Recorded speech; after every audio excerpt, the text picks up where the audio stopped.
Great question. So one of my favorite questions that patients come into. And again, keep in mind, so this is relevant information for the type of practice that I run and like-minded clinicians run for myself, nationwide and even internationally speaking. That is a little bit outside of the box of traditional medicine, but again, all of us recognizing that traditional medicine has not gotten us to a very optimal place of living and aging well. So that being said, it's very common for patients to come understanding that there's a disconnect basically with their previous clinical providers. But I look fine on paper, they say, but yet I'm feeling like shit. My sex life is completely in the toilet.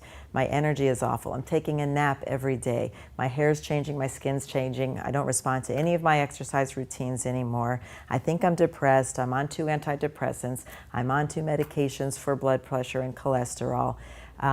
This is not who I want to be right now. So that's why they're showing up to a practice like we offer in our community, or practices similar, which they certainly exist all over, that women and couples and people are hungry for, because they are seeing that they're becoming more educated, and I think just more desperately hungry, noting that I'm at a disconnect with my clinical provider. This physician or clinical provider is not meeting my needs, obviously, because nothing's changing, nothing's improving. So why do I keep going around in this repetitious cycle of really anti-wellness, to be honest with you?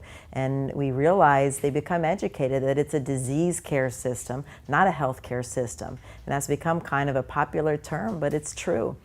And so I think that when they ask things like that about I look good on paper or I guess I'm okay, is that we try to educate them, but you're not the paper.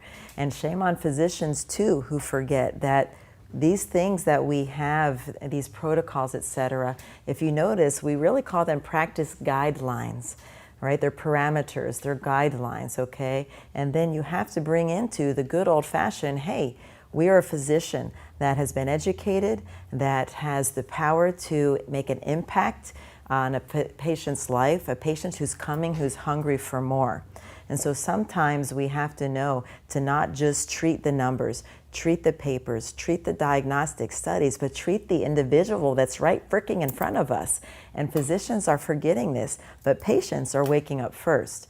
That's why they're seeking out practices such as mine and those that are similar across the country, is because they're seeing the disconnect. They're feeling and knowing that they're not getting better, that their personal lives are struggling, their relationships are struggling.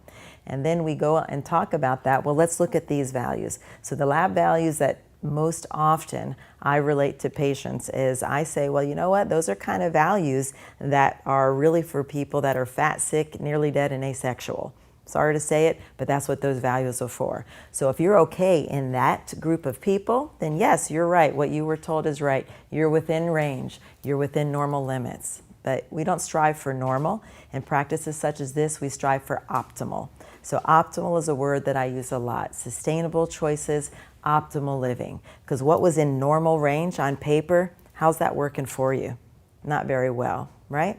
And so that's why I like it when they actually bring that up. And I let them know we don't necessarily, we use these things as guidelines, okay?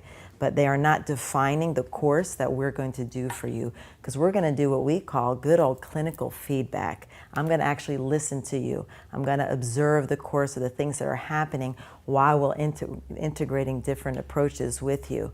Because guess what? That's pretty damn good medicine when we actually can observe true clinical feedback on patients' quality of life, how they're aging well as individuals and together, the impact they're making more so in their children's life, their friends, their colleagues around them, because we're not just treating numbers, right? We're treating their actual clinical feedback. And that's when you get to more of a success model in clinical wellness, and when you want to choose to become, when you're ready to become a true master in your own advocacy of aging better. And I love being a part of it.